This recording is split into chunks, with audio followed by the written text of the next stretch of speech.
I wanted to sneak into my room, but bumped into Dad. Damn it! He suddenly hugged me and said Mom and he were too strict and they were sorry about it. I did my best not to cry in pain. My shoulder with a fresh tattoo hurt like hell. Dad, that's nothing. It's okay. And then he embraced me even tighter. I couldn't help it and screamed, grasping my shoulder. Thus my parents learned I got a tattoo. Oh, what a storm came next. Hi, I'm Barbara. I started playing the violin at 3. My parents wanted it, but later I got into it too. Music was my passion, and until recently it was the main issue in my life after my parents. But half a year ago, it has all changed. I was going home after a classical music concert. The conductor was none other than Ricardo Chailly. The concert ended late, and I was scared to death to go alone. I'd barely passed one block when a group of guys ran out of a gateway. I rushed to pass them, but one guy grabbed my hand and dragged me to him, saying, "Now I'll teach you how to kiss." Someone pushed the scoundrel away. It was Chad. Oh, thank you. So we met and became friends. His company wasn't that bad. They played musical instruments too, but they listened to some weird, deafening music. A couple of times I met them in their rehearsal room and even played with them. It was fun. They told me about Jimi Hendrix and I told them about Antonio Vivaldi. One day, when I was playing the Four Seasons by Vivaldi, Chad suddenly asked me out. I was on cloud 9. He walked me home every day, and in a couple of weeks he kissed me for the first time. Suddenly Dad ran out. He saw us and attacked Chad. Dad, no! I'll explain everything. Meet my boyfriend, Chad. Then Mom came out too, and the storm started. They shouted on Chad and me, repeating I must have been occupied with music and not with boys. The conservatory waited for me. Dad grabbed Chad by the collar and said to get lost and never return, and I was put under house arrest. For 3 days I was locked with no news from Chad. I took the violin and started playing Vivaldi, but immediately the memories of how we walked, laughed and played together flooded my mind. I started crying and the bow hit the strings. Mom suddenly ran to me asking why was I playing that badly. Mom, how am I supposed to play if I don't have proper lessons with a teacher? If it continues like this, I can forget about the conservatory. That worked. I flew to school and saw a familiar figure by the doors. Chad, is that you? I threw myself into his embrace. It turned out he'd waited for me here all 3 days. After the lesson, we went for a walk. I was telling enthusiastically about the new composition the teacher gave me for the contest, and that a conservatory professor would be a judge there. I played a part of it for Chad and he liked it. He said I was playing very emotionally and even decided to show me how it looked. I gave him my violin. Oh, Chad, stop making me laugh. I don't rock my body that way and my face isn't like this at all. Suddenly he lost his balance and dropped down. I heard cracking. The violin broke in two. Oh no, not this. It's so expensive. Sure enough, I told nothing to my parents and brought an empty case home. I couldn't fall asleep at night, thinking what to do next, how to prepare for the contest. Well, I must relax and talk it over with Chad tomorrow. But he wasn't at the doors as he used to the next day or the next week. Don't upset me, Chad. His phone was turned off and I decided to visit the rehearsal room, but he wasn't there either. The guy said a week ago he suddenly packed up and left for good, never explaining anything to anyone. What? How could he? What about us and our relationship? I love him. I walked down the street swallowing my tears. How to believe Chad has abandoned me? How to live on? Then I saw a tattoo shop and I thought, what if I tattooed his portrait on my shoulder? He'd always be with me. I entered decisively and in several hours it was done. Maybe I will regret it later, but right now I want exactly this. I felt better and headed home. Suddenly someone stood right in front of me. I raised my head and gasped. It was Chad holding a violin with a gift bow. Where were you all this time? I was going mad. It turned out he'd left for a big city and worked day and night to buy me a new violin. I forgot everything, even my tattoo, which brought me a lot of trouble at home. Chad visited the contest but sat in the last row not to meet my parents. I walked to the stage and suddenly felt shaken. I'm not prepared, I'll screw it up.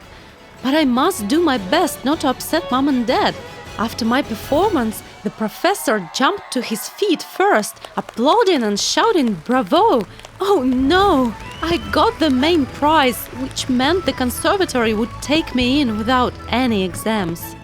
When the hall was empty, Chet came to me and said he understood everything. I had to move soon and then study a lot preparing for a big musical future. He pulled me into an embrace, said he lets me go, and headed to the exit. "Stop, Chad! I'll do everything for you! I've even got a tattoo on my shoulder!" But he didn't hear it. At home, I was desperate. I have to go to study, but I cannot leave without Chad either. I must think something out. I called him, but he didn't answer. His friends confirmed he'd been lost to contact for a while already. But worst of all, his flat was for sale now. The last month before moving, I was barely existing. All that was left for me was admiring Chet's portrait when no one could see me. I came to the conservatory right before the beginning of the academic year. In the evening, I went to the assembly hall to get my student ID. It was full of musicians and all of them were so talented. Soon I heard my surname and got the ID from the professor, and right after that, he said, "Chet Davis." What? I turned around and saw my Chet going to the stage. The professor shook his hand and gave him his ID. I nearly collapsed. What was going on?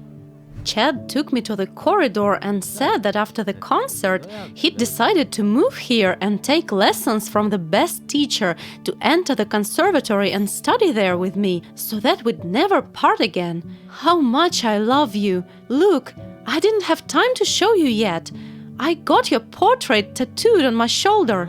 Chet shuddered, his face distorted, he shook and screamed, "You mad? I hate girls with tattoos! That's disgusting!" Chad, what are you saying? I just wanted to... Did you like the story? Give us a like and subscribe to our channel. Let's discuss this story in the comments. Hello everyone, I'm Tracy, 18 years old. Have your tastes changed with age? For example, when you were a child, you hated cauliflower, and now you can't live without it? For example, I have always thought that tattoos are strange and dangerous and ugly. Watch this video to the end and find out how it happened that I tattooed myself almost completely. A year ago, my folks gathered at the sea to celebrate the anniversary of their relationship. Yeah, cool, I was all for it, why not? But at this time, my aunt's son, Vic, was due to visit us. He said he was going to open a business selling irons, boxes, sweets.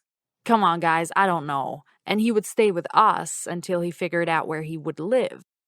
It's probably a good idea, but seriously, I can't remember a more boring person than this Vic. He was some kind of philologist, went into sales, so to say, from boredom to deadly boredom. Why the hell should we welcome him? Especially since I'm not a baby anymore. I'm 17. Give me a credit card and I'll be fine for at least a year without any Vicks. Did you have to defend your independence in front of your parents? I didn't want to argue. Why spoil people's vacation? I'll bear it. In any case, neither my nor my parents' expectations were met. When Vic arrived, we were like, kid, and where is Vic? It's just that Vic was all covered in tattoos. Well, okay, not all of him, but like the neck, arms, back, legs, except the face was open. And he still was such a nice guy in glasses and a shirt. It was crazy. Of course, my parents weren't sure if I should be left alone with Vic. But when he started talking about irregular verbs, Ma and Pa were relieved and went away. I thought it wouldn't be so bad at first. Yeah, it was even worse. Vic wasn't just a college educated nerd, he was also a clingy, mean spirited devil calling strictly at 7 p.m. with questions, well, where are you there? Let's wrap it up. Checking my every step and telling me off even when I went to bed at 10 o'clock. My parents didn't keep an eye on me like that idiot. I tried complaining to my friends. Aha, I knew better than that. It didn't give any result at all. Look, you're exaggerating. He's just so caring. If I had a cousin like that, I wouldn't leave the house at all. But Tracy, he's so hot. Exactly. They were all crazy about him. I had great friends. I would stand up for them if some dork started controlling their free time. On the third week, I broke down and made a huge row, threatening to run away from home because this was no longer a house, but a prison of some kind. Suddenly, Vic agreed. I was confused because I hadn't expected him to remain so calm. Don't get me wrong, Tracy. I hate people getting involved in my personal life. My parents bothered me all my childhood, and I remembered this annoyance well. But I promised your parents I'd look after you, and I wouldn't want anything to happen to you.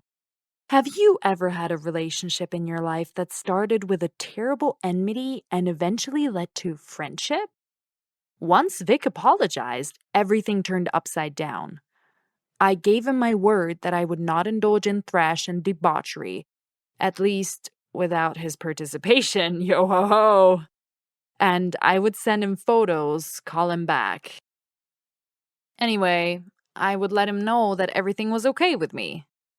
We had such a heartfelt conversation with Vic that he admitted that he wanted to open a tattoo salon in our city. In his native city, he would not have a clientele, but here, there were more people, in particular young people, and there would be more demand for it. Oh, he said, do you want to tattoo yourself? I was taken aback by his words. Get a tattoo, you mean? Me? Didn't he promise my parents that he would leave me safe and sound? How did he even imagine it? I refused, of course. And then I started thinking. Tattoos in general did not attract me, but they also did not repel me. Could I imagine myself with a drawing? I couldn't even imagine myself in a dress. My head didn't work like that. But maybe we should try it. If, for example, I did something small somewhere under the neck from the back. Oh, okay, Vic. Let's do it. I had no idea that it would take so long, and then I should go with polyethylene sheeting for a few days. I always wanted to take it off. I already regretted what I had done 200 times, and Vic kept forbidding me to touch and pick at the wound. And he was absolutely right. I didn't really see the drawing, but I could feel myself changing under its influence. How I walked with my back straight, how I wanted to constantly show the drawing. I began to worry about why I had tattooed the drawing in such an inconvenient place from the very beginning. Of course, I chose a place that my parents might not see, but damn, could I tattoo something else?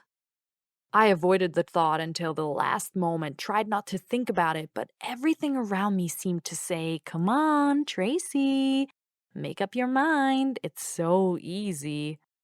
There was a queue of my friends who wanted to have a tattoo from Vic. Sometimes he had orders every day. And we sat in the evening and laughed about how suddenly his business went up. But one day I blurted out, on the next drawing, and Vic immediately seized on this miscue, lit up, and said, well, let's do it. I was stubborn. I reminded him about my parents, but deep down, I had already made up my mind. A couple of ideas for tattoos turned into a couple of hundred. We didn't have time to do everything, it was physically impossible. But one small drawing followed another. On the leg, on the arm, on the stomach. What, did you think this was the end of the story? Not so. I became a model for Vic. He was shooting me for his portfolio, and in the process, we discussed new ideas. And we were very excited about the idea for his salon. He had already completed the paperwork and was looking for a place with cheap rent to prepare it and hire employees. I was so happy for him. Eventually, Vic opened the door to a world I couldn't and didn't want to get out of. It remained only to reconcile my parents with this information. Uh-oh. When they returned from the sea, they did not believe what they saw at first. They thought that I had painted myself with a marker on a bet with my friends, laughed, and sent me to wash away this nightmare. I also laughed and said that water could not wash it off. My mother was the first to get nervous. Then it came to my father. Vic was with me the whole time. I kept trying to persuade him to hide in his rented apartment, but he remained as stubbornly honest and decided to explain everything to my parents and take responsibility for his actions. Well, it all ended predictably. Dad almost destroyed him on the spot, banned him from our house, yelled at me for giving in to the corrupting influence of a vile brother. He threw Vic out, took my phone and internet, locked me in my room, and spent another half day running around the house screaming, "Gods, my daughter looks like a criminal now!" I did not lose heart, but almost immediately developed a plan. I had to wait a few days until my mother relented and suggested that we spent the evening as a family watching a movie. I got to my laptop, and instead of clicking the play button, I started calling Vic in Messenger. He was about as confused as Pa and Ma, but I took the initiative and started talking non-stop. Yes, Pa and Ma, Vic did my tattoos. It was my idea, and I ended up asking Vic to paint me, and I didn't want to stop. No, it wouldn't go away. No, I didn't want them to disappear. Yes, I had made up my mind that this was how I wanted to look. I was still going to study game design. They had seen worse things. No, I didn't have skin cancer, and I would be very careful that it didn't occur. Maybe one day I would remove them all. Who knew? And I asked not to get mad at Vic. Besides the tattoos, he made me go to bed at 10 and eat vegetables. Mom and Dad listened to me carefully, and Dad said, "You won't stop doing that, will you?" "Nah." I promised and gave him a big hug. And then I hugged Mom, and would have hugged Vic if the monitor screen had allowed it. Of course, it wasn't easy for them to accept the way I looked now. Yes, even I sometimes felt strange to see myself in the mirror. But the house arrest was commuted. That's the main thing. Be yourself, girls, and subscribe to our channel, as well as send your stories to us. Bye-bye!